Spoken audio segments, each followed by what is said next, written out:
Students, आज हम बात करेंगे अपने नेक्स्ट टॉपिक के बारे में। स्टूडेंट्स, लास्ट लेक्चर में हमने बात की थी बायनोमियल नोमेनक्लेचर के बारे में। आज उससे रिलेटेड कुछ रूल्स के बारे में हम पढ़ेंगे। यहाँ पे देखिएगा बायनोमियल नोमेनक्लेचर जो कि दिया था कार्लोस लीनियस ने, binomial nomenclature.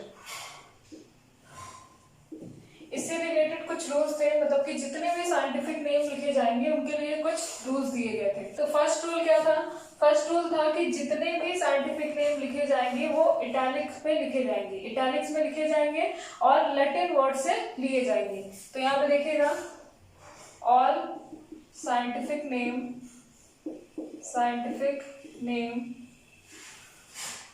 Were written in italics and taken from Latin.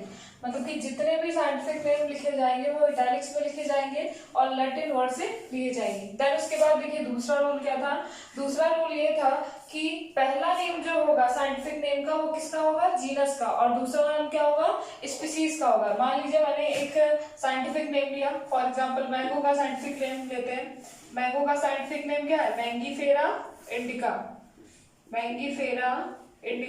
तो यहाँ पे देखिएगा, इसको इटैलिक्स में लिखा जाएगा और लैटिन वर्ड से इसे लिया गया है। अब देखिए तीसरा रूल ये था कि ये पहला जो नेम होगा इसका, ये क्या होगा? जीनस का होगा, और दूसरा नेम क्या होगा? स्पीसीज का होगा। पहला नेम जीनस का और दूसरा नेम स्पीसीज का होगा। ऐसा नहीं कि स्पीसीज पहले लिख देंगे और जीनस बाद में लिखेंगे, ठीक है। देन उसके बाद चौथा रूल ये था कि जितने भी साइंटिफिक नेम लिखे जाएंगे उसमें जो जीनस होगा, जीनस का जो फर्स्ट लेटर होगा, यहाँ पे ध्यान दीजिएगा, जीनस का जो फर्स्ट लेटर होगा उसका फर्स्ट लेटर कैपिटल में होगा, कैपिटल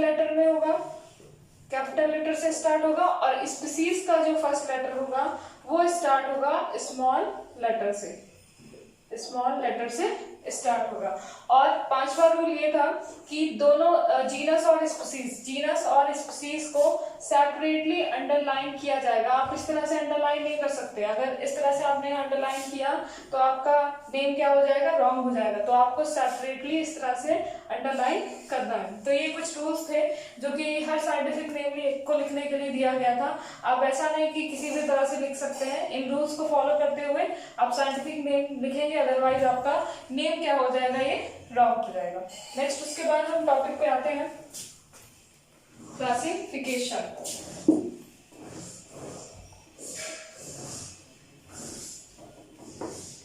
नेक्स्ट टॉपिक है हमारा classification.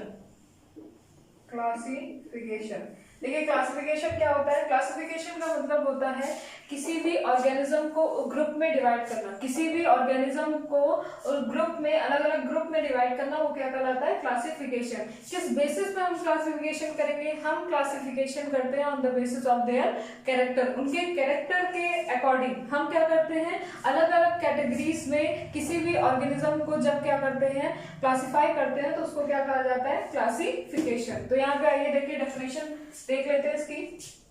The process of grouping of organisms into different categories on the basis of their characters। तो किसी भी ऑर्गेनिज्म को उसके कैरेक्टरिस्टिक के बेसिस पे, उसके कॉमन कैरेक्टरिस्टिक के बेसिस पे अलग अलग कैटेगरीज में डिवाइड करना क्या कहलाता है? क्लासिफिकेशन। यहाँ पे देखिए एग्जांपल देखिएगा। एग्जांपल एक लेते हैं। फॉर एग्जांपल जैसे मान लीजिए एक स्कूल है और स्कूल में क्या है? 500 स्टूडेंट्स हैं। तो उन 500 स्टूडेंट्स का जो एज होगा, उनकी एवरेज जो होती है वो डिफरेंट होती है। तो हम क्या करते हैं, इन स्कूल में जितने भी 500 चिल्ड्रंस होते हैं उनको अलग अलग कैटेगरीज में डिवाइड कर लेते हैं। किस बेसिस पे डिवाइड करते हैं? On the basis of their common characters. For example, जैसे अगर ये 500 स्टूडेंट्स है तो इसमें अलग अलग एज के स्टूडेंट्स होंगे। जैसे इसमें 12 एज का भी स्टूडेंट है, 13 का भी है, 14 का भी है, 15 का भी है, 16 का भी है। तो हम क्या करेंगे, 12 ईयर्स के जितने भी 12 एज वाले 12 ईयर्स के जितने भी स्टूडेंट्स होंगे उनको क्या कर देंगे, क्लास सेकंड में डाल देते हैं। जितने 13 वाले होते हैं उनको थर्ड में डाल देंगे। जितने 14 वाले होंगे उनको फोर्थ में डाल देते हैं। जितने 15 वाले होंगे उनको फिफ्थ में डाल देंगे एंड 16 वाले को हम लोग क्या करेंगे, सिक्स्थ में डाल देंगे।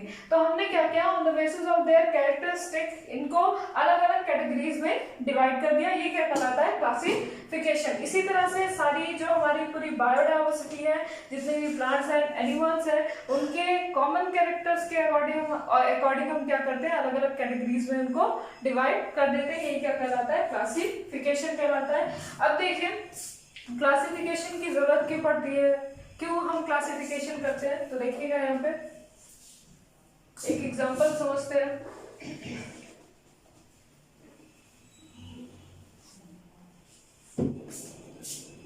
Why do we need classification? Classification, देखिए क्लासिफिकेशन करने की जरूरत क्यों पड़ती है? क्लासिफिकेशन करने की जरूरत इसलिए पड़ती है क्योंकि हमारी जो ह्यूज बायोडाइवर्सिटी है, अर्थ पे प्रेजेंट इतने ज्यादा प्लांट्स और एनिमल्स हैं कि एक एक स्टडी करना इम्पॉसिबल होता है। तो हम क्या करते हैं, उनके कैरेक्टर के अकॉर्डिंग हम अलग अलग कैटेगरीज में उन्हें क्लासीफाई कर देते हैं ताकि हमें क्या हो, स्टडी करने में ईजी हो। जब हम एक ग्रुप के एक एनिमल को क्या करते हैं, स्टडी करते हैं, तो हमें सारे के कैरेक्टर पता चल जाते हैं। इसलिए हम लोग क्या करते हैं, क्लासिफिकेशन करते हैं। मान लीजिए सपोज आपका होम है, ठीक है, होम है, तो होम में क्या होती है, किचन का सामान होता है और स्टडी मटेरियल होता है। तो किचन की चीजें हम किचन में रखते हैं, किचन की चीजें किचन में रखेंगे, स्टडी रूम में स्टडी का सामान रखेंगे, जितने मटेरियल्स होते हैं, और बाथरूम है तो वहां पे बाथरूम की चीजें मिलेगी। तो ये सारी चीजें क्या होती है, अलग अलग सेपरेट रूम में होती है। अगर सारी चीजों को एक साथ मिक्स कर दिया जाए तो चीजें क्या होंगी, थोड़ी सी कॉम्प्लिकेटेड हो जाएंगी। इसलिए हम क्या करते हैं, अलग अलग क्या करते हैं, डिवाइड कर देते हैं। अब देखिए क्लासिफिकेशन करना कैसे चाहिए, देखिए यहाँ पे क्लासिफिकेशन किस तरह से करना चाहिए। तो देखिए किस तरह से क्लासिफिकेशन करना चाहिए, यहाँ पे एक एग्जाम्पल लेते हैं। जैसे सपोज ये क्या है, एक बाउल है और इस बाउल में क्या है, फ्लावर्स भी प्रेजेंट है, फ्लावर्स, फ्रूट्स भी प्रेजेंट है, फ्रूट भी है, और वेजिटेबल्स भी प्रेजेंट है। यहाँ पे वेजिटेबल्स भी प्रेजेंट है। फ्लावर्स है 5, फ्रूट्स है 6, वेजिटेबल भी है क्या, 6। तो देखिए इसे क्लासिफाई कैसे करेंगे, इसे क्लासिफाई करेंगे on the basis of their common character. यहाँ पे जो फ्रूट है, फ्रूट क्या होता है, राइप्ड होता है, राइप्ड होगा और स्वीट होता है, तो ये इसका कॉमन कैरेक्टर हो गया। वेजिटेबल्स क्या होता है, अनराइप्ड होता है, अनराइप्ड हो जाएगा। और ये क्या होता है, फ्लावर्स क्या होंगे, इनके फ्लावर्स को हम लोग इनके फ्रेग्रेंस के अकॉर्डिंग और इनके कलर के अकॉर्डिंग क्या करेंगे, क्लासिफाई करेंगे। ठीक है, तो हम क्या करते हैं, फ्लावर्स को फ्रेग्रेंस और कलर के अकॉर्डिंग, वेजिटेबल्स को अनराइप्ड है, रॉ मटेरियल है, तो इसको हम क्लासिफाई कर देते हैं अलग ग्रुप में। और फ्रूट्स को क्या करेंगे, राइप्ड और स्वीट कॉमन कैरेक्टर के अकॉर्डिंग अलग ग्रुप में क्या करते हैं, क्लासिफाई करते हैं। तो इस तरह से कॉमन कैरेक्टर के अकॉर्डिंग क्या करते हैं, किसी भी बायोडाइवर्सिटी को, चाहे वो प्लांट्स हो चाहे वो एनिमल हो, इस तरह से हम क्या करेंगे, क्लासिफिकेशन करेंगे। अब आइए अपने नेक्स्ट टॉपिक में आते हैं, that is systematics।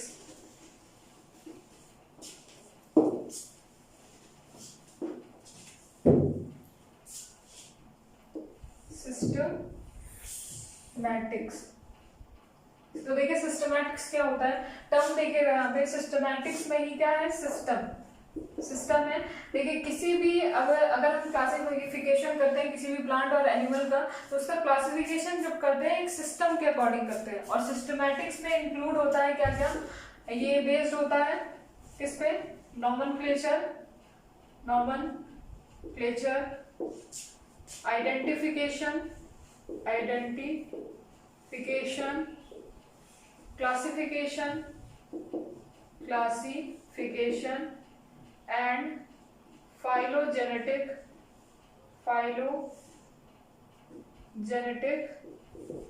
रिलेशनशिप।